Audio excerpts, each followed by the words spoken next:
नमस्कार, आप देख रहे हैं बिग फाइट लाइव और आपके साथ में विजेंद्र सोलंकी। पायलट की प्रेस कॉन्फ्रेंस के बाद खड़गे के रूप में आलाकमान की अग्नि परीक्षा बढ़ गई है। ऐसे में एक तरफ तो एआईसीसी से एक बयान जारी करके गहलोत सरकार की उपलब्धियों को सराहा गया, दूसरी तरफ आलाकमान राजस्थान प्रकरण के समाधान के लिए तैयार नहीं। बीजेपी में दो टूक फैसले होते हैं, तुरंत लागू होते हैं, कोई कंफ्यूजन नहीं होती। लेकिन कांग्रेस में ऐसा क्यों नहीं होता? जब कांग्रेस आलाकमान तय कर चुका है कि 2023 का चुनाव गहलोत के नेतृत्व में लड़ा जाना है, तो फिर कंफ्यूजन क्या है? सिर्फ बयान जारी कर देने भर से आलाकमान की भूमिका जस्टिफाई थोड़ी ना हो जाएगी। क्यों दो टूक फैसला लेकर बताया नहीं जाता कि आपकी भूमिका यह है और आपकी भूमिका यह है, और इसमें कोई कंफ्यूजन नहीं। पंजाब में आलाकमान की इसी कंफ्यूजन ने कांग्रेस का सुपड़ा साफ कर दिया। स्पष्ट संदेश ना देकर मध्य प्रदेश कांग्रेस के दो टुकड़े करा दिए। छत्तीसगढ़ की स्थिति भी कुछ ऐसी ही बनी हुई है। क्या आलाकमान की कंफ्यूजन ने कांग्रेस को कमजोर किया है और नेताओं को आमने सामने लाकर खड़ा कर दिया है? आज बात इसी मुद्दे पर कि कंफ्यूज्ड आलाकमान जो नाकाम साबित हो रहा है, क्या उसका खामियाजा कांग्रेस भुगत रही?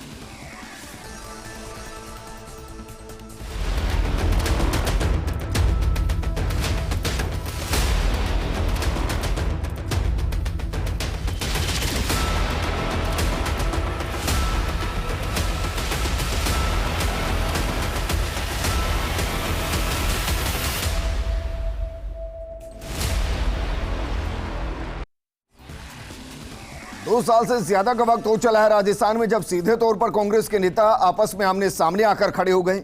बार बार आलाकमान तक राजस्थान की स्थिति पहुंचाई गई और आलाकमान ना स्थिति को सुधारता है, ना ही समस्या का कोई स्थायी समाधान करता है। तो क्या राजस्थान में जो हो रहा है वो आलाकमान की कंफ्यूजन का नतीजा है, जिसको भुगतना कांग्रेस के नेताओं और कार्यकर्ताओं को पड़ रहा है? आज बात इसी मुद्दे पर, और इस मुद्दे पर बात करने के लिए बेहद खास पैनल हमारे साथ मौजूद है। हमारे साथ मौजूद हैं बीजेपी विधायक अनीता भदेल जी, कांग्रेस विधायक राम नारायण जी और राजनीतिक विश्लेषक मिथिलेश जैमिनी जी। राम नारायण जी, आपको लग रहा है कि सर आलाकमान फैसला लेने की स्थिति में नहीं, दो टूक बताने की स्थिति में नहीं, और इसलिए हर महीने 2 महीने में कांग्रेस के नेता आमने सामने आकर खड़े हो जाते हैं? देखिए, आलाकमान चाहे तो आज भी मामला बिल्कुल ठीक हो सकता है, कांग्रेस पुनर्जीवित हो सकती है हिंदुस्तान में। और मेरी जहां तक जानकारी, मैं तो खेत में रहता हूं, अभी देख लो खेत के मकान में बैठा हूं। मैं इन झगड़ों में नहीं हूं, ग्रुपीज में मैं नहीं हूं जी। लेकिन मेरे पास जो न्यूज है छन करके कांग्रेस कार्यकर्ताओं की, सचिन पायलट ने ये सोच करके कांग्रेस मजबूत कैसे हो, इसलिए उसने बीजेपी को कमजोर करने के लिए या हाई कमान के ऊपर जिस तरह से अटैक हो रहा है, जिससे कांग्रेस को खत्म किया जा रहा है और उन्हीं को हम प्रेशान दें।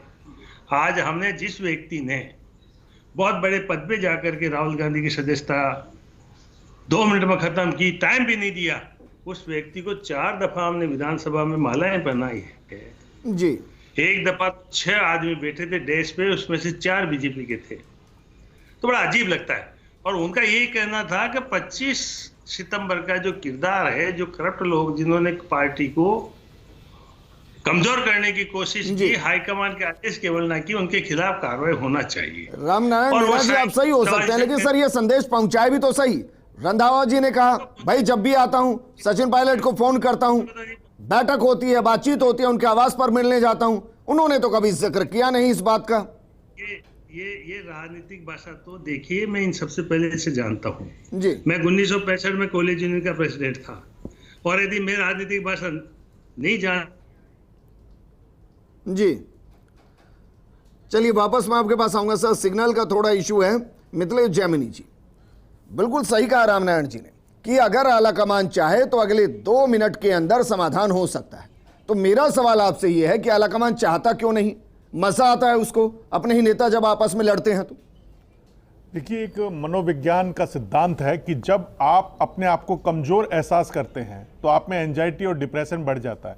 आज कांग्रेस आलाकमान के हालात भी है कि वो खुद अपने आप को कमजोर महसूस करता है, और उसका नतीजा यह है कि हर स्टेट में सिरफिरे लोग जो भी पार्टी के खिलाफ बोलते हैं तमाम बयानों, केसी वेणुगोपाल बोले, चाहे रंधावा जी बोले, चाहे कोई बोले, चाहे अजय माकन बोले, जो भी रहे, उनकी कोई सुनता नहीं है। यही कारण है कि एक दूसरे के खिलाफ बयानबाजी का दौर है और उसका नुकसान होता है। लेकिन जो सबसे अहम बात निकल के आ रही है, इसमें यह निकल के आ रही है कि एक ट्वीट हुआ है आज, वो बहुत चर्चित है कि 5 दिन पहले एसपी ओपी से मिलते हैं, ओपी के साथ आरएसआर रहते हैं और आरएसआर के साथ एचबी रहते हैं। यानी सचिन पायलट ओम बिड़ला से मिलते हैं 5 दिन पहले दिल्ली में, और सचिन पायलट के साथ राजेंद्र राठौड़ होते हैं और हनुमान बेनीवाल होते हैं। उसके बाद ये घटना होती है। एक और कहानी कही जा रही है कि कहीं दोनों मिले हुए तो नहीं है, अशोक गहलोत और सचिन पायलट। पहले एक चेहरा उभर कर आता गजेंद्र सिंह शेखावत का, और संजीवनी क्रेडिट कोऑपरेटिव सोसाइटी के मामले में एसओजी का मामला और उनके इमोशनल जो ट्वीट करके अशोक गहलोत गजेंद्र सिंह शेखावत को बैकफुट पे डाल देते। दूसरा चेहरा आता वसुंधरा राजे जी का। वसुंधरा राजे जी का जो ही चेहरा आता है कि वो चुनाव समिति की सदस्य बनेगी, अचानक सचिन पायलट हमला बोल देते हैं, और हमला बोलने के बाद वो साबित कर देते हैं कि 40,000 करोड़ के घोटाले हुए हैं, जो बजरी वाला मामला, जो अशोक गहलोत के पुराने वीडियो हैं वो चला के, तो कहीं ना कहीं ये एक मामला है। अब इसमें एक और इंपॉर्टेंट है कि बीजेपी में जो राजेंद्र राठौड़ तो बोले हैं वसुंधरा जी के पक्ष में, लेकिन जो सीपी जोशी जो पार्टी के प्रदेशाध्यक्ष है वो नहीं बोल रहे, सतीश पूनिया जो उपनेता है वो नहीं बोल रहे। तो क्या कांग्रेस बीजेपी की फूट का लाभ लेने जा रही है? अब ये दूसरी बात है कि रामलाल जाट अशोक गहलोत जी की तरफ से उतरे हुए हैं और प्रताप सिंह खाचरियावास सचिन पायलट की तरफ से उतरे हुए हैं, लेकिन एक जो सियासी गणित है वो कहीं ऐसा तो नहीं है कि अशोक गहलोत के पास और भी कोई सामान हो जो 2 महीने बाद और वो दिखा दे, और राजस्थान में जो स्कीमों के जरिए एक माहौल बना है उसको भुना ले।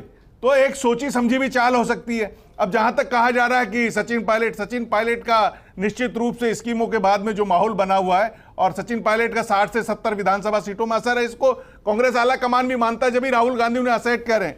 तो जो सियासत के जादूगर है इतने तो नासमझ नहीं हो सकते कि वो चुनावी साल में बेवजह पंगा लेंगे जी। तो इसलिए एक गणित है वो ये है। लेकिन इंपॉर्टेंट चीज है कि जो सचिन पायलट ने मुद्दे उठाए, वो माथुर आयोग, वो जो खासा कोठी से ईरानी कालीन किस अधिकारी के साइन से वहां से निकली और गंतव्य तक नहीं पहुंची, वो राजस्थान की जनता की गाड़ी कमाई है, वो हिसाब पूछेगी। जब सीबीसी की दौड़ पे जाके उन्होंने ज्ञापन दिया सचिन पायलट और अशोक गहलोत ने 2018 में 21 से 100 तक का सफर इन्हीं मुद्दों पर हुआ था वसुंधरा राजे जी के, और एक बीजेपी में भी नारा लगा था मोदी चुस्ते बैर नहीं, वसुंधरा तेरी खैर नहीं। इन दोनों के फ्यूजन ने ही कांग्रेस को जनता सर ये सब कुछ चुनावी साल में याद क्यों आ रहा है? देखिए भाई खुद भी तो थे ना पदों पर, तब कर लेते। देखिए इंपॉर्टेंट, लेकिन चलिए वापस मैं आपके पास आऊंगा। अदिति नागर हमारे साथ जुड़ गई हैं, दिल्ली न्यूज एडिटर हैं। अदिति, कंफ्यूज्ड आला कमान, और इसको आला नाकाम भी कह सकते हैं। मैं ये कह रहा हूं कि जब बार बार एक ही समस्या उनके सामने जा रही है और कई राज्यों के अंदर सरकारें खो चुके हैं, कई राज्यों के अंदर बड़ा जीरो हो चुके हैं, उसके बावजूद अगर आला कमान डिसीजन नहीं लेता तो सवाल ये खड़ा हो रहा है कि आला कमान है कौन? खड़गे आला कमान है तो डिसीजन क्यों नहीं लेते, और एक स्थायी समाधान क्यों नहीं? 2 टूक बोल देना, आपको ये करना है, आपको ये करना है, मानना है तो ठीक, नहीं मानना तो मर्जी आपकी।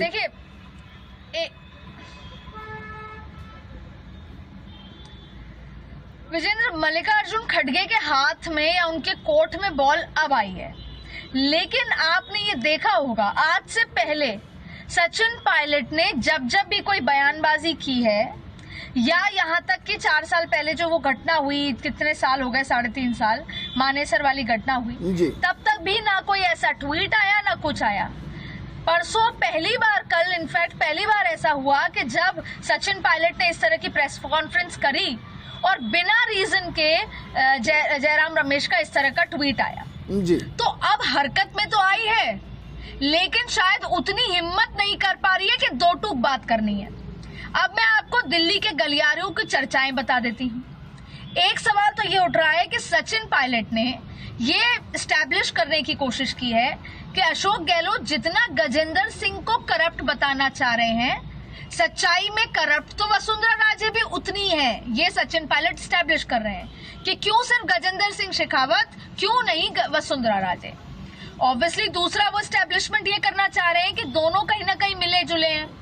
तीसरा वो एस्टैब्लिश ये करना चाह रहे हैं कि राहुल जी, आप तो करप्शन के खिलाफ भारतीय जनता पार्टी से लड़ाई करते करते विक्टिम बन गए, लेकिन आपके ही अशोक गहलोत उसी पार्टी की एक एक्स सीएम को नहीं कर, उनके लिए फाइल नहीं खोल रहे।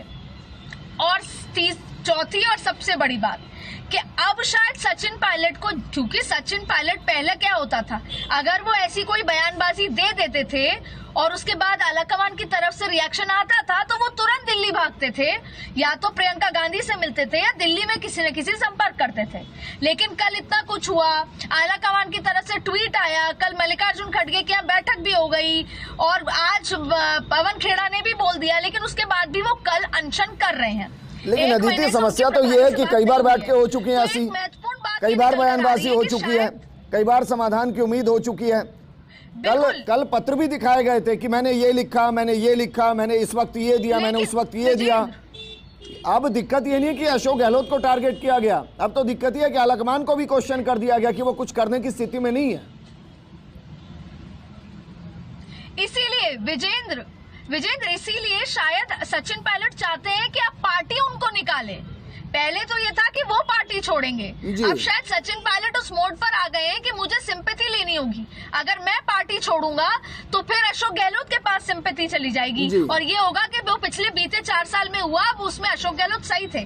पर अब शायद सचिन पायलट ये चाहते हैं कि पार्टी उनको निकाले, फिर वो सिंपैथी ले। ठीक है अदिति, वापस मैं आपके पास आऊंगा। हमारे साथ बीजेपी नेता और विधायक अनीता बघेल जी हैं। अनीता बघेल जी, पूर्व मुख्यमंत्री को टारगेट पर लिया गया, मेरा सवाल यह है कि राजेंद्र राठौड़ के अलावा कोई नेता बीच में नहीं आया, कोई नहीं बोला, ऐसा क्यों?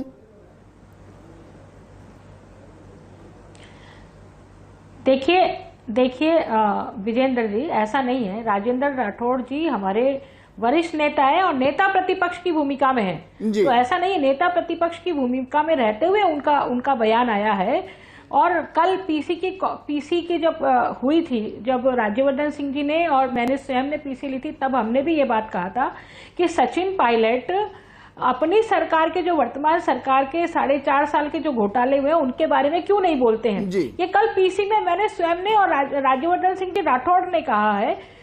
तो ऐसा नहीं है, पर मैं आपको ये बात कहना चाहती हूँ कि जिस तरह से ये कांग्रेस सरकार पिछले 4.5 सालों में चल रही है, कांग्रेस का जो राष्ट्रीय नेतृत्व है, वो राष्ट्रीय नेतृत्व इस झगड़े को समाप्त नहीं कर पाया। 25 सितंबर की घटना या 2019 में मानेसर की घटना और उसके बाद से लगातार इस प्रकार का माहौल बन रहा है। मैं ये पूछना चाहती हूँ सचिन पायलट से, सचिन जी 4.5 सालों में जो आपकी सरकार ने जो घोटाले किए, राहुल गांधी जी ने जो वादा किया था किसानों का कर्जा माफ करेंगे, आप राहुल गांधी के किसान कर्जा माफी की बात क्यों नहीं करते? वो तो राहुल गांधी ने भी करा था ना, जनता के सामने किया था, सबके सामने किया था।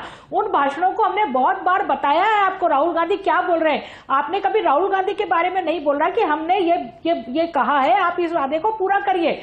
पर आपको क्योंकि अब 4.5 साल बाद में राजनीति सूझ रही है, इसलिए आप अपनी सरकार को कुछ भी डॉक में खड़ा करें, कैसे भी करें, कुछ भी करें। अच्छा, हो सकता है मेरे पास जानकारी ना हो, आप मुझे बताइए सतीश पूनिया जी ने क्या बयान दिया इस आरोप के बाद? आपने क्यों नहीं किया? वसुंधरा जी के पक्ष में सीपी जोशी जी ने क्या बयान दिया वसुंधरा जी के पक्ष में?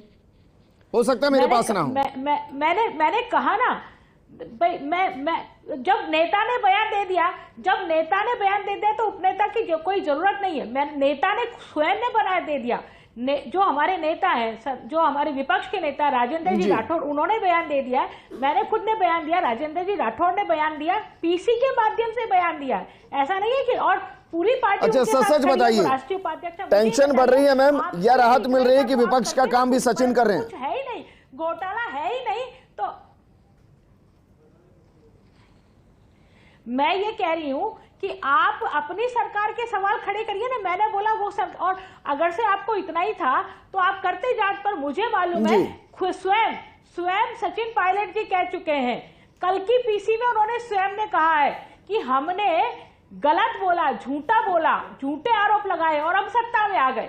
निश्चित रूप से आपने झूठे आरोप ही लगाए थे, इसलिए आप सत्ता में आए, इसलिए आप जांच नहीं करा पाए ना, आपके पास कुछ है जांच करने के लिए। पर आपकी सरकार के घोटालों के बारे में आप बताइए, आपकी सरकार के जो वादे थे, उन वादों का क्या हुआ? राहुल गांधी जो बोल के गए, उस वादे का क्या हुआ ये बताइए आप। पर राहुल गांधी के वादे के बारे में नहीं बोल रहा। ठीक है मैम, वापस मैं आपके पास आऊंगा। रामनारायण मीणा जी, आपने सर इंदिरा गांधी से लेकर राजीव गांधी, सोनिया गांधी और अब राहुल गांधी और अब खड़गे, इन सबके नेतृत्व को देखा है, सच सच बताइए क्या वाकई में वर्तमान स्थिति में आलाकमान इस स्थिति में है कि इस झगड़े को सुलझा सके, दो टूक कह सके कि भाई ये करना है और नहीं करना है तो देख लीजिए आपको क्या करना है? कमजोरी हमारे को नुकसान दे रही है। यदि आलाकमान स्थिति में होता तो 25 सितंबर की घटना पे कोई एक्शन होता, एक व्यक्ति का होता, प्रताड़ना होती। इसीलिए सचिन पायलट को शायद ये कदम उठाना पड़ा। मैं खेत पे हूँ, मेरी किसी नेता से कोई बात नहीं है और मैं करना चाहता हूँ, ग्रुप में पढ़ना चाहता हूँ, लेकिन आलाकमान आज भी मजबूत हो जाए तो कांग्रेस को किसी हालत में कमजोरी नहीं देखना पड़ेगा। जो सर आप तो खेतों में बैठे हुए हैं, कोई जड़ी बूटी या घुट्टी बता दीजिए जो चंद मिनटों में मजबूत कर दे। बिल्कुल, आलाकमान मजबूत हो गया तो कैसे हो जाएगा सर? अब ये तो आलाकमान जाने हैं। आलाकमान कौन होता है? हमारे राष्ट्रीय अध्यक्ष हैं जी, और राष्ट्रीय अध्यक्ष को सब घटनाएं पता है, उनको स्ट्रिक्ट डिसीजन लेना चाहिए। आज इंदिरा जी ने लिए, राजीव गांधी जी लेते थे, कांग्रेस मजबूत थी जी। आज कमजोरी क्यों है? क्योंकि आलाकमान हमें प्रेम से समझाना चाहता है। आज बीजेपी में झगड़े ज्यादा है।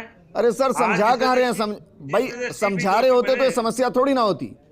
मिथिलेश जैमिनी जी, क्या वाकई में आलाकमान को अब ये लग गया है कि भाई पूरे देश को देखें तो चुनिंदा स्टेट को छोड़ दिया जाए तो बाकी जगह तो सरकार है नहीं। अब वो उम्मीद लगाकर बैठे हैं कि जहां सरकार है वहां कम से कम रिपीट कर लें ताकि केंद्रीय नेतृत्व के साथ बाकी चीजें चलती रही, पार्टी प्रक्रिया चलती रहे। क्या ये एक वो पॉइंट है जिसके सामने आलाकमान आकर कमजोर हो रहा है और फैसले लेने की स्थिति में नहीं आ रहा? बिल्कुल, आज कांग्रेस की जो स्थिति है कि राजस्थान उनके पास सबसे बड़ा स्टेट है और उसको वो खोना नहीं चाहते हैं। यही कारण है कि 25 सितंबर का हादसा हुआ, उसके बाद भी वो कोई एक्शन नहीं ले पाए और आगे भी वो मौन स्वीकृति है और ये अर्थयुग है, कर्नाटक का चुनाव सिर पर है। ऐसे में वो कोई भी रिस्क लेने की पोजीशन में नहीं है, उसका खामियाजा उठाना पड़ रहा है। लेकिन सचिन पायलट ने गेम खेल दिया है। सचिन पायलट ने वसुंधरा राजे पर हमला करके बीजेपी को, जो नेता आज तक अशोक गहलोत को घेर नहीं पाए थे, जो 29 लाख का में उनको 70 लाख का फ्लैट मिला, कई कांग्रेस बीजेपी के विधायक, चाहे ब्यावर के विधायक हो, वो उनकी तारीफ कर रहे हैं, सूर्यकांता व्यास उनकी तारीफ कर रहे हैं, पाली को संभाग बना दिया। तो जो बीजेपी के विधायक उनको घेर नहीं पा रहे थे, सचिन पायलट ने ये चाल चलकर पहली बार पूरी बीजेपी को अशोक गहलोत जी के खिलाफ बोलने के लिए मजबूर कर दिया है। चाहे रीट का मामला हो तो सीबीआई जांच की जगह वो एसओजी की जांच में विधानसभा में मान गए थे वही बीजेपी। तो सचिन पायलट ने एक तीर से दो शिकार किए हैं कि जहां वसुंधरा जी पर हमला करके आलाकमान को याद दिलाने की कोशिश की है कि खुद तुमने मेरे से वादे किए थे, उन वादों पर खरे उतरिए। दूसरी तरफ एक नई जंग छेड़ दी। आपको याद होगा घनश्याम तिवारी भी इसी उम्मीद में गए थे कांग्रेस में, सर बहुत से हैं, पूरा इतिहास भरा पड़ा है राजस्थान के अंदर। इसीलिए वो उनको ये उम्मीद थी, जब उनको मायूस हो गए और सचिन पायलट को लग रहा है कि अब नहीं तो कभी नहीं। उन्होंने कहा जाको राके साईं मार सके ना कोई। ये जो दार्शनिक भाषा है, ट्वीट किया स्वाभिमान को लेकर, स्वाभिमान को लेकर, इसका मतलब वो आम जो उनको एक मास लीडर हैं वो उसी को बनाए रखना चाहते हैं। अदिति, मेरे पास वक्त की कमी है, मैं एक लाइन में जवाब चाहूंगा, एक बार के लिए मान लेते हैं, क्योंकि रंधावा जी ने जिक्र किया कि भाई मैं भी मुख्यमंत्री कैंडिडेट था, मैंने तो कांग्रेस छोड़ी नहीं, मैं तो कांग्रेस के खिलाफ आकर खड़ा नहीं हुआ। क्या वाकई में आपको लगता है कि सचिन पायलट पर आलाकमान या किसी पर भी आलाकमान कार्रवाई करने की स्थिति में है? क्योंकि अगर इधर कार्रवाई कर दी तो फिर यह संदेश जाएगा, देखिए हम कहते रह गए कार्रवाई नहीं हुई और हमने दो शब्द क्या बोले, हमारे ऊपर कार्रवाई हो गई।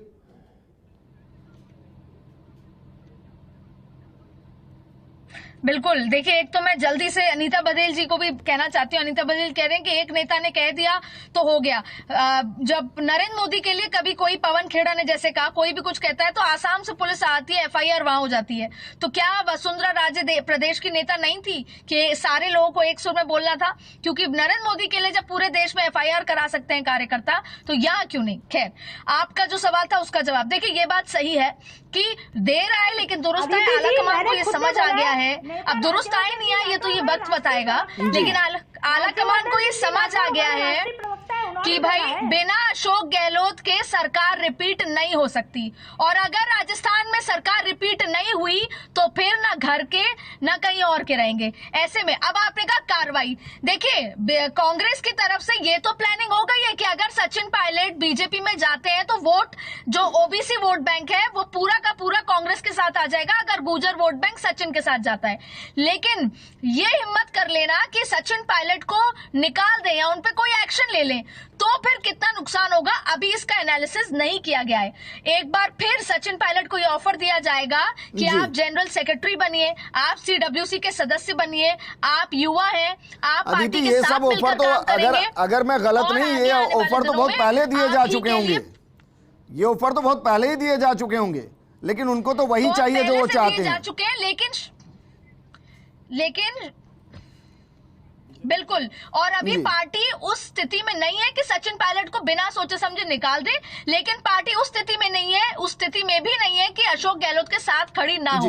यानी कि ठीक है अनीता बघेल जी, मुझे खूब अच्छे से याद है कि पूर्व प्रदेश अध्यक्ष कई बार कह चुके थे कि भाई सचिन आएगा तो स्वागत है।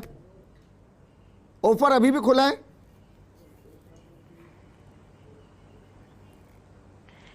देखिए विजेंद्र जी, बहुत सारे कांग्रेस के लोग छोड़ करके भारतीय जनता पार्टी को ज्वाइन किया है ना। ज्योतिरादित्य सिंधिया से लेकर के जतिन प्रसाद शर्मा तक बहुत सारे लोगों ने भारतीय जनता पार्टी को की राष्ट्रीय विचार को स्वीकार करते हुए पार्टी को ज्वाइन किया है।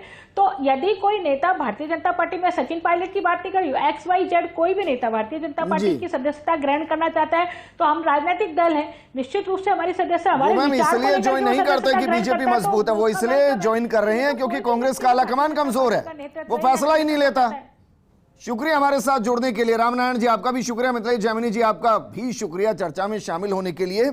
आलाकमान अगर मजबूत होता है तो फैसले तुरंत होते हैं, लागू तुरंत होते हैं, और जो पूरी पार्टी होती है वो एक लाइन में चल रही होती है। और अगर आलाकमान ही कंफ्यूज होगा तो फिर जितने हाथ और जितने हाथ की उंगलियां वो सब अलग अलग इशारों में चलती नजर आती, और यही हो रहा है। नमस्कार।